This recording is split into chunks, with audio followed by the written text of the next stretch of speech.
नमस्ते सबैलाई। अहिले हामी आज 20 गते भएको निमा बिलाइसेन्सको परीक्षामा सोधेको प्रश्नहरूको समाधान गर्नेछौँ। तपाईहरू पनि ध्यान दिएर हेर्नुहोला र कतिको उत्तर मिलाउनुभयो मूल्याङ्कन गर्नुहोला। अहिले म लिएको प्रश्न चाहिँ सेट सी रहेको छ। तपाईको ए, बी अथवा डी पनि हुन सक्छ, तर प्रश्न भनेको सबैको एउटै हो, मात्र नम्बर यताउति हुन्छ हैन। अब हामी प्रश्नतर्फ लागौँ। पहिलो प्रश्नमा के रहेको छ भने शिक्षक निर्देशिकाले शिक्षकलाई के कुरामा सहयोग पुर्याउँछ? अप्सन एमा दिएको छ शिक्षण विधि छनौट, क्रियाकलाप र सामग्री प्रयोग। बीमा दिएको छ कक्षा कोठाभित्रका कार्य सम्पादन। त्यस्तै सीमा दिएको छ पढाउने तरिका सम्बन्धी व्यक्तिगत समस्या समाधान। अनि डीमा दिएको छ विद्यालयको शैक्षिक बजेट निर्माण र कार्यान्वयन। के भनेको छ भने शिक्षक निर्देशिकाले शिक्षकलाई के कुरामा सहयोग पुर्याउँछ होला भने यसको राइट एन्सर भनेको अप्सन ए नै हो। शिक्षण विधि छनौट, क्रियाकलाप र सामग्री प्रयोगमा चाहिँ सहयोग पुर्याउँछ हैन। अब हामी 2 नम्बर प्रश्न हेरौँ। शैक्षणिक योजनाको प्राथमिक लक्ष्यसँग सम्बन्धित विशेषता तलका मध्ये कुन हो? अप्सन एमा दिएको छ शिक्षकको दक्षता र कार्यभार वृद्धि गर्ने। बीमा दिएको छ विद्यार्थीको सिकाइ उपलब्धि वृद्धि गर्ने। सीमा दिएको छ सरकारको शिक्षामा लगानीलाई प्रभावकारी बनाउने। अनि डीमा दिएको छ सिकाइ उपलब्धिको स्तरीकृत परीक्षणलाई बढावा दिने।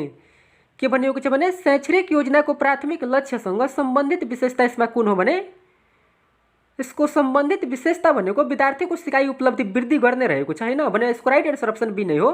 प्रश्न नम्बर 3, कार्यमूलक अनुसन्धान चक्रको सही क्रम कुन हो? अप्सन एमा दिएको छ योजना, कार्य, अवलोकन, प्रतिबिम्बन। बीमा दिएको छ कार्य, योजना, प्रतिबिम्बन, अवलोकन। सीमा दिएको छ अवलोकन, प्रतिबिम्बन, योजना, कार्य। अनि डीमा दिएको छ योजना, प्रतिबिम्बन, कार्य, अवलोकन। के भनेको छ भने कार्यमूलक अनुसन्धान चक्रको सही क्रम यसमा कुन रहेको छ भने यसको सही क्रम भनेको अप्सन ए नै हो। योजना, कार्य, अवलोकन र प्रतिबिम्बन हुन्छ हैन। अब हामी 4 नम्बर प्रश्न हेरौँ। सूचना तथा सञ्चार प्रविधिको प्रयोगले विद्यार्थीमा कुन सिपको विकास गर्न सहयोग पुर्याउँछ? अप्सन एमा दिएको छ स्मरण गर्ने सिप। बीमा दिएको छ सृजनशीलता र समस्या समाधान सिप। त्यस्तै सीमा रहेको छ लेखन तथा बोलाइ सिप। अनि डीमा दिएको छ समूह सिकाइ सिप। भनेपछि सूचना तथा सञ्चार प्रविधिको प्रयोगले विद्यार्थीमा कुन सिपको विकास गर्न सहयोग पुर्याउँछ होला भने यो चाहिँ सृजनशीलता र समस्या समाधान सिपमा चाहिँ सहयोग पुर्याउँछ हैन। यसको सही उत्तर अप्सन बी नै हो। प्रश्न नम्बर 5, दिएको तेस्रो शब्दसँग सम्बन्धित चौथो शब्द छान्नुहोस् जहाँ पहिलो शब्द र दोस्रो शब्द बीच निश्चित सम्बन्ध रहेको छ भनिएको छ। यहाँ फुलको कोपिला दिएको छ भने तुलसीको के हुन्छ पत्ता लगाउनु छ हैन। एमा दिएको छ चिउलो, बीमा दिएको छ पालुवा, सीमा दिएको छ मन्जुरी अनि डीमा दिएको छ बिरुवा। भनेपछि तुलसी हाम्रो केसँग सम्बन्धित रहेको छ भने यसमा यहाँ हाम्रो फुलको कोपिला दिएको छ, यानी कि हाम्रो कोपिला चाहिँ फुलको प्रारम्भिक रूप हो हैन। अब त्यसै गरी तुलसीको प्रारम्भिक रूप यसमा कुन हो भने यसको प्रारम्भिक रूप भनेको हाम्रो मन्जुरी रहेको छ। भनेपछि यसको सही उत्तर अप्सन सी नै हो। अब हामी 6 नम्बर प्रश्नतर्फ लागौँ। यदि कुनै शिक्षकले सिकाइ सामग्री र भित्ते सामग्रीको उपयोगलाई संयोजन गरेर कक्षा कोठाको बसाइ व्यवस्थापन गर्छन् भने यसले कुन परिणाममा सबैभन्दा बढी योगदान पुर्याउँछ? अप्सन एमा दिएको छ शिक्षकको कार्यभार घटाउने र सजिलो पढाइ सुनिश्चित गर्ने। बीमा दिएको छ विद्यार्थीहरूको सहभागिता, दृश्य अनुभव र अर्थपूर्ण सिकाइलाई सुदृढ गर्ने। सीमा दिएको छ विद्यार्थीको सिकाइको मूल्याङ्कनमा राम्रो प्रभाव पार्ने। अनि डीमा दिएको छ शिक्षण प्रक्रिया छुट्याएर समय बचत गर्ने। भनेपछि यदि कुनै शिक्षकले सिकाइ सामग्री र भित्ते सामग्रीको उपयोगलाई संयोजन गरेर कक्षा कोठाको बसाइ व्यवस्थापन गर्छन् भने यसले कुन परिणाममा सबैभन्दा बढी योगदान पुर्याउँछ होला भने यो प्रश्न हामी पहिला पनि कतिचोटि पढेकै प्रश्न रहेको छ हैन। के हुन सक्छ होला भने यसको सही उत्तर अप्सन बी नै हो। यो हाम्रो विद्यार्थीको सहभागिता, दृश्य अनुभव र अर्थपूर्ण सिकाइलाई सुदृढ गर्ने हो। अब हामी 7 नम्बर प्रश्न हेरौँ। गुणस्तरीय शिक्षाको सूचक तलका मध्ये कुन हो? अप्सन एमा दिएको छ शैक्षिक उपलब्धिमा वृद्धि। बीमा दिएको छ तह पुरा गर्ने दरमा वृद्धि। सीमा दिएको छ गुणस्तरीय शिक्षकको सङ्ख्या। अनि डीमा दिएको छ माथिका सबै। भनेपछि गुणस्तरीय शिक्षाको सूचक यसमा कुन रहेको छ भने यो प्रश्न हामी पहिला गरि नै सकेको प्रश्न हो हैन। यो चाहिँ हाम्रो शैक्षिक उपलब्धिमा वृद्धि, तह पुरा गर्ने दरमा वृद्धि र गुणस्तरीय शिक्षकको सङ्ख्या हाम्रो 3टा भएको हुनाले यसको सही उत्तर अप्सन डी नै हो, माथिका सबै। अब हामी 8 नम्बर प्रश्न हेरौँ। शिक्षकको पेशागत विकास प्रारूप 2080 अनुसार शिक्षकलाई कति अवधिको सेवा प्रवेश तालिम दिने व्यवस्था गरिएको छ? अप्सन एमा दिएको छ 30 कार्यदिन। बीमा रहेको छ 15 कार्यदिन। सीमा दिएको छ 7 कार्यदिन। अनि डीमा दिएको छ 3 महिना। के भनिएको छ भने शिक्षकको पेशागत विकास प्रारूप 2080 अनुसार शिक्षकलाई कति अवधिको सेवा प्रवेश तालिम दिने व्यवस्था रहेको छ भने यो चाहिँ 30 कार्य दिन रहेको छ हैन। अब यसको सही उत्तर अप्सन ए नै हो। प्रश्न नम्बर 9, सामाजिक निर्माणवादी सिद्धान्त प्रतिपादन गर्ने मनोवैज्ञानिक को हुन्? अप्सन ए मा दिएको छ बीएफ स्किनर, बी मा दिएको छ लेव भिगोत्स्की, सी मा दिएको छ जीन पियाजे अनि डी मा दिएको छ एडवर्ड थर्नडाइक। भनेपछि सामाजिक निर्माणवादी सिद्धान्त प्रतिपादन गर्ने मनोवैज्ञानिक को होलान् भने यसमा प्राय प्रश्न हामी पढेकै रहेको छ। यसको राइट एन्सर हाम्रो अप्सन बी नै हो, लेव भिगोत्स्की हुन्। प्रश्न नम्बर 10, राष्ट्रिय शिक्षा नीति 2076 अनुसार प्रारम्भिक बाल विकास तथा शिक्षा सम्बन्धी कार्यनीति कुन होइन? अप्सन ए मा दिएको छ 4 वर्ष उमेर पुगेका बालबालिकालाई 2 वर्षको कार्यक्रम सञ्चालन गरिने, बी मा दिएको छ पहुँच सुनिश्चित हुने गरी हल्का केन्द्रहरूको नक्साङ्कन समायोजन र पुनः वितरण गरिने, सी मा दिएको छ केन्द्र सम्बन्धी राष्ट्रिय मापदण्ड निर्माण गरी कार्यान्वयनको व्यवस्था मिलाउने, त्यस्तै डी मा दिएको छ विद्यार्थी सङ्ख्याको आधारमा शिक्षक आपूर्ति गर्ने व्यवस्था मिलाउने। के हुन सक्छ होला भने यसको कार्यनीति हाम्रो कुन होइन भने यसमा नभएको हाम्रो अप्सन ए नै रहेको छ। 4 वर्ष उमेर पुगेका बालबालिकालाई 2 वर्षको कार्यक्रम सञ्चालन गरिने। प्रश्न नम्बर 11, विद्यालयको शैक्षिक गुणस्तर सुधारमा प्रभाव पार्ने सरकारवालाहरूमध्ये प्राथमिक सरकारवालाहरूको समूह कुन हो?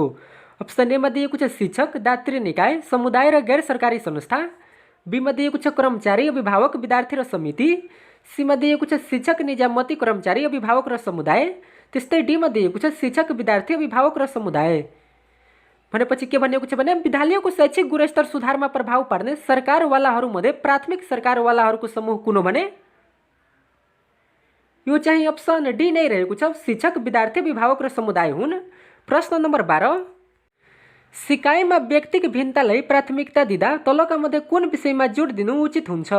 अप्सन ए मा दिएको छ शिक्षण विधिको एकरूपता र स्तरीयता, बी मा दिएको छ समूह कार्य र सहकार्यात्मक सिप, सी मा दिएको छ विषयवस्तु सिकाइको गति र तरिकामा अनुकूलन अनि डी मा रहेको छ एउटै सिकाइ उपलब्धिको प्राप्ति।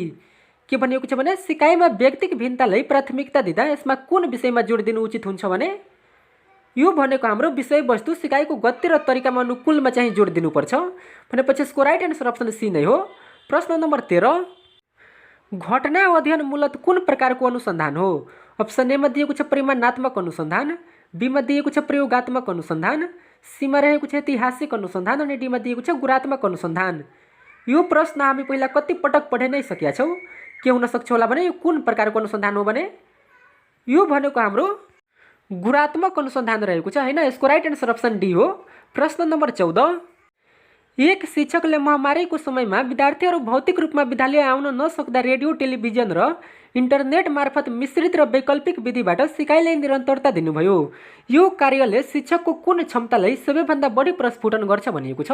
एमा दिएको छ पाठ्य पुस्तकको पूर्ण र उच्च उपयोग गर्ने क्षमता, त्यस्तै बीमा दिएको छ कडा अनुशासन कायम गर्ने क्षमता, सीमा दिएको छ परिस्थिति अनुसार शिक्षण प्रक्रियालाई रूपान्तरण र नव प्रवर्तन गर्ने क्षमता अनि डीमा रहेको छ परम्परागत शिक्षण विधिमा मात्र विश्वास नगर्ने कौशल। भनेपछि कुन रहेको छ भने यो भनेको हाम्रो अप्सन सी हो, परिस्थिति अनुसार शिक्षण प्रक्रियालाई रूपान्तरण र नव प्रवर्तन गर्ने क्षमता रहेको छ। अब हामी 15 नम्बर प्रश्नतर्फ लागौँ। अनुसन्धान कार्यमा प्राथमिक तथ्याङ्क सङ्कलनको साधन कुन हो? अप्सन एमा दिएको छ जर्नल, बीमा दिएको छ पत्र पत्रिका, सीमा दिएको छ अध्ययन प्रतिवेदन अनि डीमा दिएको छ प्रश्नावली। भनेपछि अनुसन्धान कार्यमा प्राथमिक तथ्याङ्क सङ्कलनको साधन यसमा कुन रहेको छ भने यसको सही उत्तर अप्सन डी नै हो, प्रश्नावली रहेको छ। अब हामी 16 नम्बर प्रश्न हेरौँ। तल दिएका मध्ये कुन सामाजिक न्यायको तत्त्वभित्र पर्दैन? अप्सन एमा रहेको छ समता, बीमा दिएको छ समानता, सीमा दिएको छ विभेद अनि डीमा दिएको छ कानुन बमोजिम व्यवहार। भनेपछि यसमा कुन हाम्रो सामाजिक न्यायको तत्त्वभित्र पर्दैन होला भने यसमा नपर्ने भनेको हाम्रो विभेद रहेको छ हैन। भनेपछि यसको राइट एन्सर अप्सन सी हुन्छ। प्रश्न नम्बर 17, विस्मरणका सैद्धान्तिक कारणहरूमध्ये पहिले सिकेका कुरालाई पछि सिकेका कुराले प्रभाव पार्छ र पछि सिकेका कुराले पूर्व सिकाइलाई निष्क्रिय बनाउँछ भन्ने मान्यता तलका मध्ये कुन सिद्धान्त अन्तर्गत पर्दछ? अप्सन एमा दिएको छ हस्तक्षेपको सिद्धान्त, बीमा दिएको छ दमनको सिद्धान्त, सीमा दिएको छ प्रयोगको सिद्धान्त अनि डीमा दिएको छ मानसिक प्रक्रियाको सिद्धान्त। के भनिएको छ भने विस्मरणका सैद्धान्तिक कारणहरूमध्ये पहिले सिकेका कुरालाई पछि सिकेका कुराले प्रभाव पार्छ र पछि सिकेका कुराले पूर्व सिकाइलाई निष्क्रिय बनाउँछ भन्ने मान्यता यसमा कुन सिद्धान्त अन्तर्गत पर्छ भने कुन अन्तर्गत पर्छ होला भने यो चाहिँ हस्तक्षेपको सिद्धान्त हो हैन। भनेपछि यसको सही उत्तर अप्सन ए हुन्छ। प्रश्न नम्बर 18, शिक्षकको पेशागत विकासको मुख्य उद्देश्य के हो?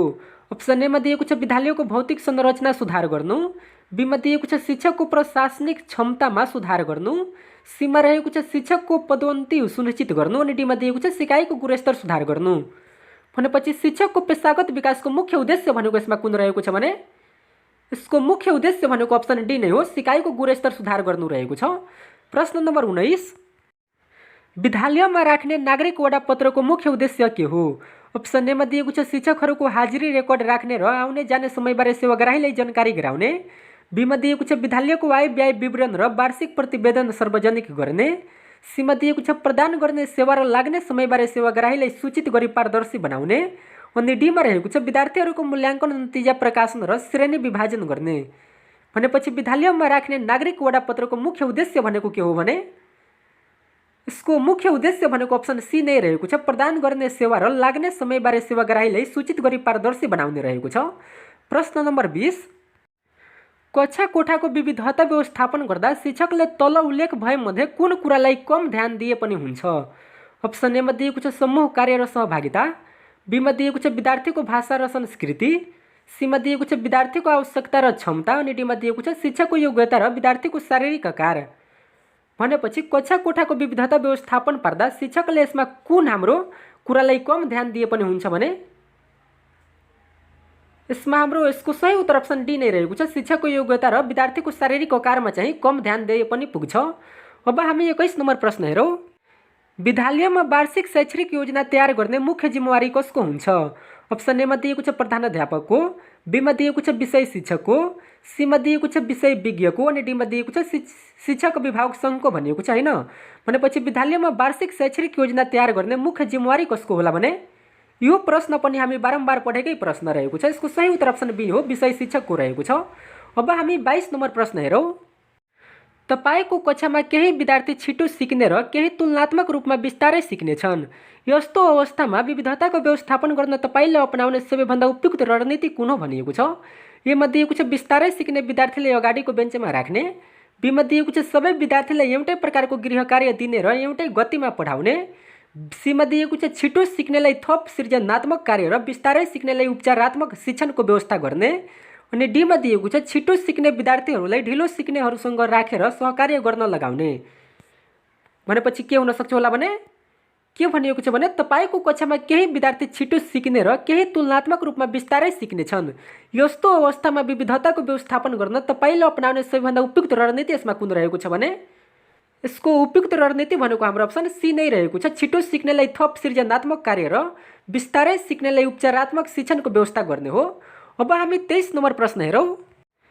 जलवायु परिवर्तनको असरबारे पढाउन शिक्षकले विद्यार्थीलाई आफ्नो समुदाय टोलमा गएर स्थानीय बासिन्दाहरूसँग कुरा गरी वास्तविक जानकारी सङ्कलन गर्न र प्रतिवेदन बनाउन लगाउनुभयो। यो कुन शिक्षण विधि हो भनिएको छ? ए मा दिएको छ प्रवचन विधि, बी मा दिएको छ परियोजना विधि, सी मा दिएको छ प्रश्न उत्तर विधि अनि डी मा दिएको छ अन्तर्क्रियात्मक विधि। भनेपछि जलवायु परिवर्तनको असरबारे पढाउन शिक्षकले विद्यार्थीले आफ्नो समुदाय टोलमा गएर स्थानीय बासिन्दाहरूसँग कुरा गरी वास्तविक जानकारी सङ्कलन गर्न र प्रतिवेदन बनाउन लगाउनुभयो भने यो कुन शिक्षण विधि हुन्छ भने यो भनेको हाम्रो परियोजना विधि रहेको छ होइन। भनेपछि यसको राइट एन्सर अप्सन बी हो। अब हामी 24 नम्बर प्रश्न हेरौँ। प्रत्येक बालबालिकालाई प्रारम्भिक बाल विकास तथा बाल सहभागिताको हक हुनेछ भन्ने व्यवस्था नेपालको संविधानमा उल्लेखित देखाएका मौलिक हकहरूमध्ये कुन मौलिक हक अन्तर्गत पर्दछ? अप्सन ए मा दिएको छ बालबालिकाको हक, बी मा दिएको छ शिक्षा सम्बन्धी हक, सी मा रहेको छ सामाजिक न्यायको हक अनि डी मा दिएको छ समानताको हक। के भनिएको छ भने प्रत्येक बालबालिकालाई प्रारम्भिक बाल विकास तथा बाल सहभागिताको हक हुनेछ भन्ने व्यवस्था नेपालको संविधानमा उल्लेखित मौलिक हकहरूमध्ये कुन मौलिक हक अन्तर्गत पर्छ भने यो चाहिँ हाम्रो बालबालिकाको हक अन्तर्गत पर्छ होइन। यसको राइट एन्सर अप्सन ए हो। अब हामी 25 नम्बर प्रश्नतर्फ लागौँ।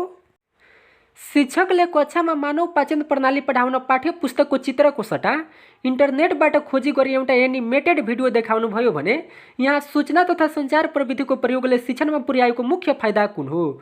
अप्सन ए मा दिएको छ शिक्षकलाई तयारी बिना नै कक्षामा जान सजिलो, बी मा दिएको छ मूर्त र जटिल विषयलाई दृश्य र रोचक बनाएर बुझ्न सजिलो, सी मा दिएको छ विद्यालयमा विद्यार्थीको चाहना बमोजिम शिक्षक चल्नुपर्छ भन्ने उदाहरण अनि डी मा दिएको छ सामग्री देखाएर विद्यार्थीहरूलाई मनोरञ्जन शिक्षण सिकाइ भनिएको छ होइन।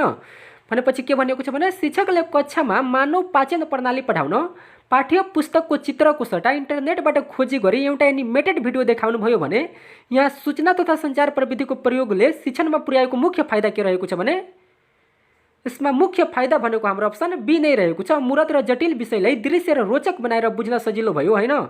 अब हामी 26 नम्बर प्रश्नतर्फ लागौँ। शिक्षण सिकाइमा प्रयोग हुने सहायक प्रविधिको उदाहरण तलका मध्ये कुन हो? अप्सन ए मा दिएको छ इन्टरेक्टिभ व्हाइट बोर्ड, बी मा दिएको छ भर्चुअल रियालिटी हेडसेट, सी मा दिएको छ टेक्स्ट टु स्पिच सफ्टवेयर अनि डी मा दिएको छ लर्निङ म्यानेजमेन्ट सिस्टम भनिएको छ। भनेपछि शिक्षण सिकाइमा प्रयोग हुने सहायक प्रविधिको उदाहरण यसमा कुन रहेको छ भने यसको उदाहरण भनेको हाम्रो अप्सन सी रहेको छ, टेक्स्ट टु स्पिच सफ्टवेयर हो। अब हामी 27 नम्बर प्रश्नतर्फ लागौँ। शिक्षण सिकाइमा प्रयोग गर्ने निर्णयात्मक मूल्याङ्कनका सम्बन्धमा कुन भनाइ ठिक छ भनिएको छ? भनाइ 1 मा दिएको छ यसको प्रयोग निरन्तर रूपमा गरिन्छ। त्यस्तै भनाइ 2 मा रहेको छ विद्यार्थीको स्तर निर्धारण गरी प्रमाणपत्र दिन प्रयोग गरिन्छ। भनाइ 3 मा दिएको छ यसमा औपचारिक मूल्याङ्कन प्रक्रिया मात्र अपनाइन्छ। अनि अप्सन ए मा दिएको छ सबै भनाइहरू ठिक छन्, बी मा दिएको छ भनाइ 1 र 2 ठिक छन्, सी मा दिएको छ भनाइ 1 र 3 ठिक छन् अनि डी मा दिएको छ 2 र 3 ठिक छन् भनिएको छ हैन। भनेपछि यसमा कुन भनाइ हाम्रो ठिक रहेको छ भने यहाँ हाम्रो शिक्षण सिकाइ प्रयोग गर्ने निर्णयात्मक मूल्याङ्कनको सम्बन्धमा चाहिँ भनाइ 2 र 3 हाम्रो ठिक रहेको छ हैन, 1 चाहिँ होइन। भनेपछि यसको सही उत्तर अप्सन डी नै हुन्छ। अब हामी 28 नम्बर प्रश्नतर्फ लागौँ। एक व्यापारीले रु 500 मा किनेको सेतो पाटी 600 मा बेच्नुभयो र उहाँले नै रु 600 मा किनेको मार्कर 500 मा बेच्नुभयो भने समग्र कारोबारमा उहाँलाई नाफा नोक्सान के भयो भनी पत्ता लगाउनु छ।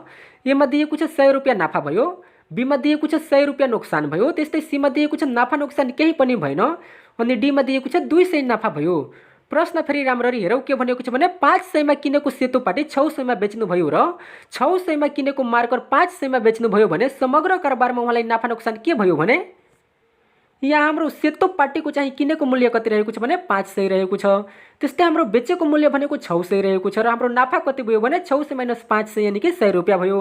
त्यसै गरी अब मार्करको हेऱ्यौँ भने किनेको मूल्य हाम्रो 600 रहेको छ र मार्कर चाहिँ बेचेको मूल्य हाम्रो 500 रहेको छ भने नोक्सान हाम्रो कति हुन्छ भने 100 रुपैयाँ हुन्छ हैन। अब समग्र कारोबारमा हेऱ्यौँ भने हाम्रो कुल किनेको मूल्य हाम्रो कति हुन्छ भने 500 + 600 यानि कि 1100 भयो। त्यसै गरी हाम्रो कुल बेचेको मूल्य हाम्रो कति भयो भने 600 + 500 यानि कि हाम्रो 1100 भयो।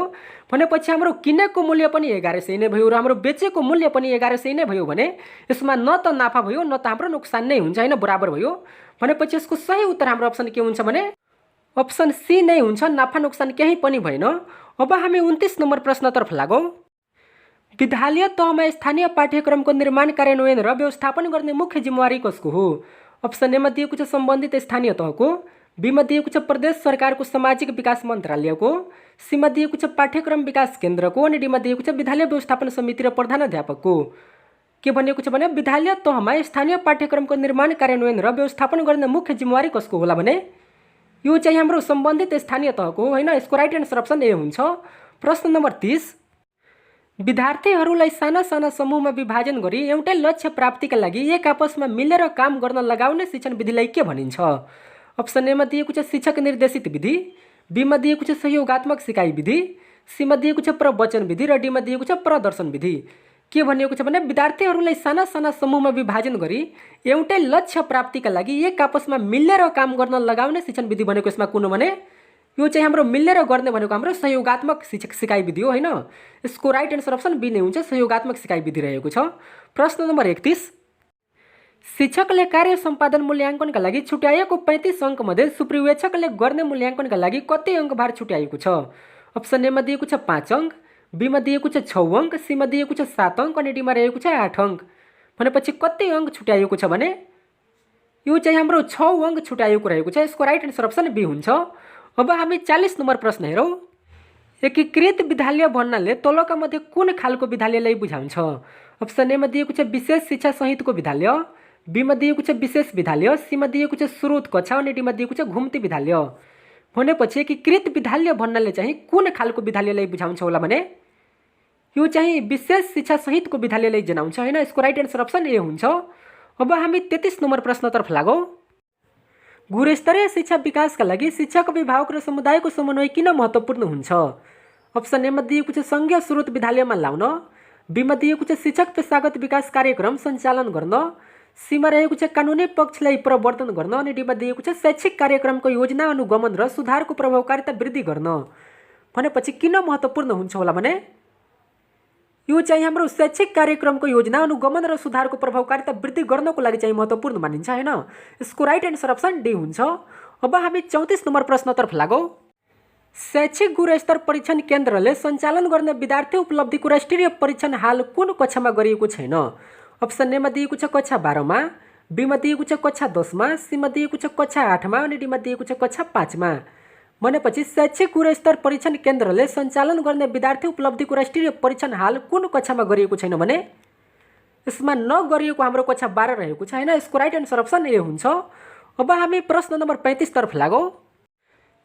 तल दिएका मध्ये पाठ्यक्रमका तत्त्वहरूको उपयुक्त क्रम कुन चाहिँ हो?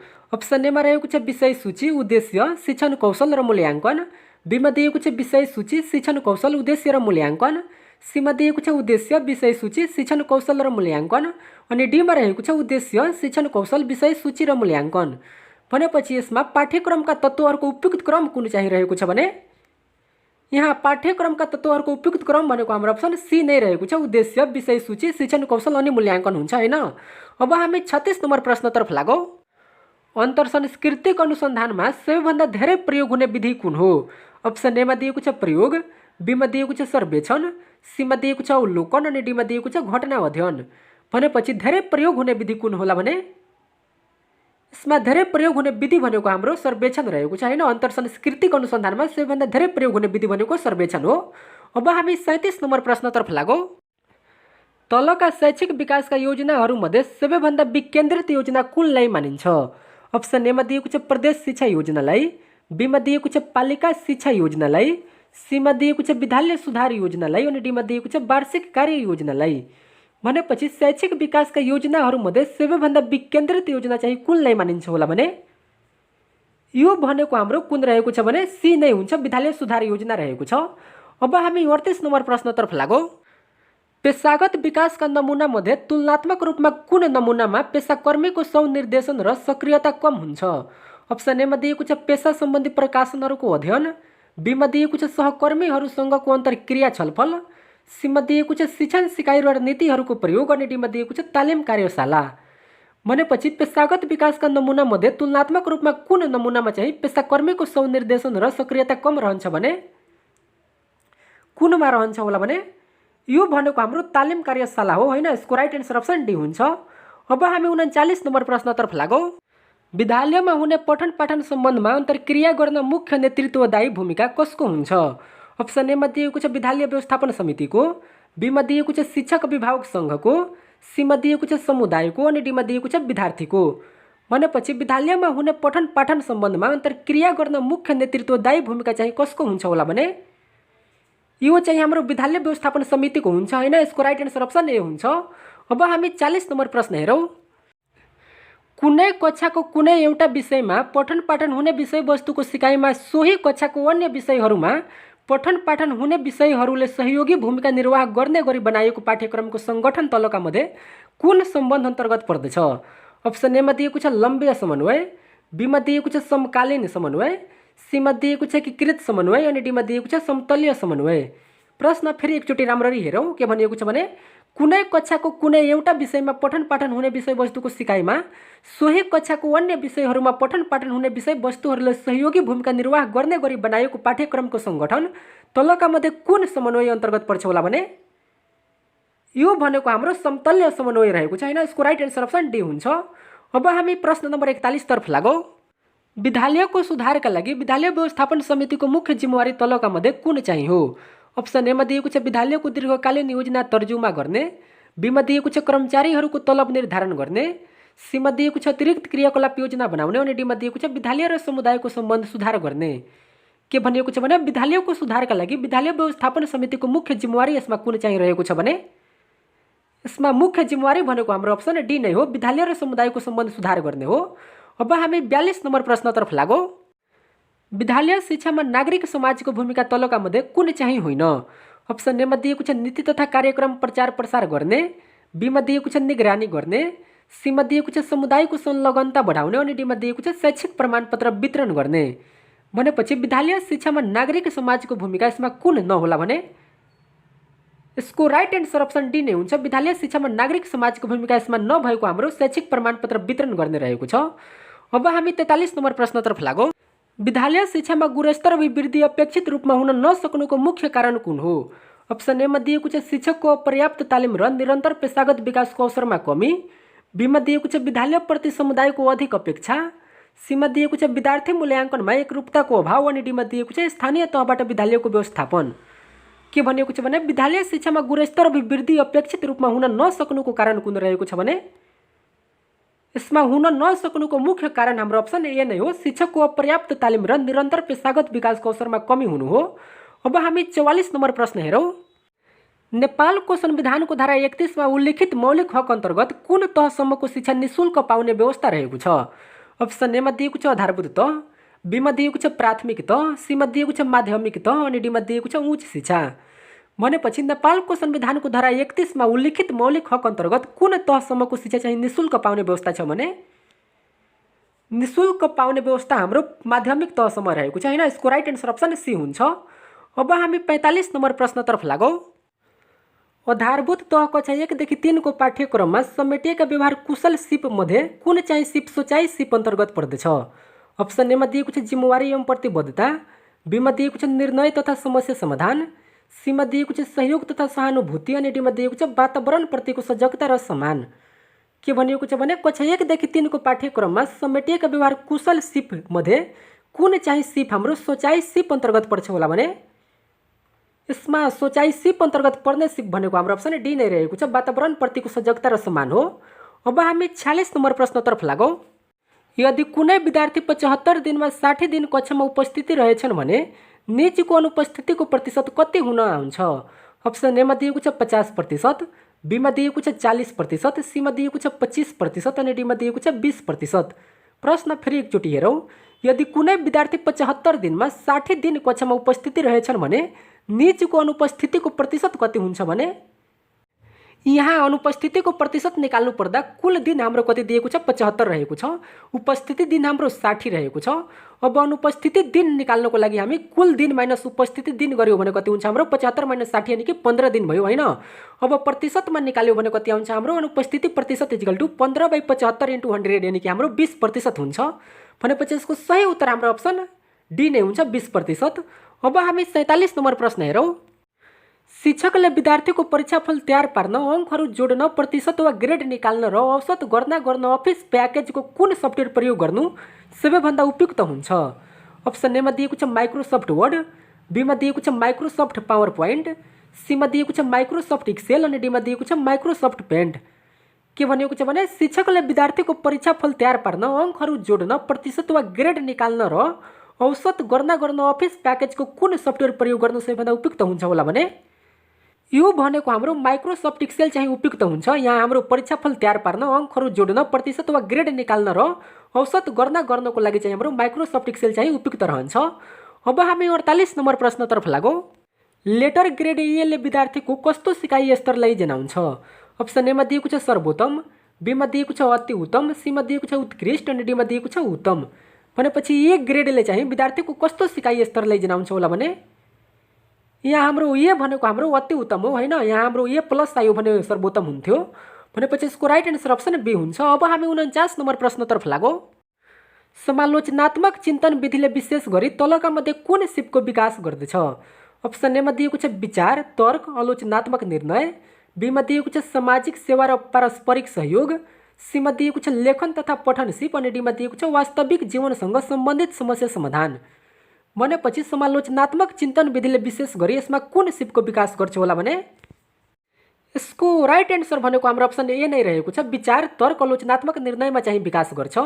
अब हामी 50 नम्बर प्रश्नतर्फ लागौँ। राष्ट्रिय पाठ्यक्रम प्रारूप 2076 कुन तहसम्म लागू हुन्छ? अप्सन एमा दिएको छ आधारभूत तह कक्षा 8 सम्म, बीमा दिएको छ माध्यमिक तह कक्षा 10 सम्म, सीमा दिएको छ माध्यमिक तह कक्षा 12 सम्म अनि डीमा दिएको छ स्नातक तहसम्म। भनेपछि राष्ट्रिय पाठ्यक्रम प्रारूप 2076 कुन तहसम्म लागू हुन्छ होला भने यो भनेको हाम्रो माध्यमिक तह कक्षा 12 सम्म लागू हुने हो हैन। राष्ट्रिय पाठ्यक्रम प्रारूप 2076 चाहिँ माध्यमिक तह कक्षा 12 सम्म लागू हुन्छ।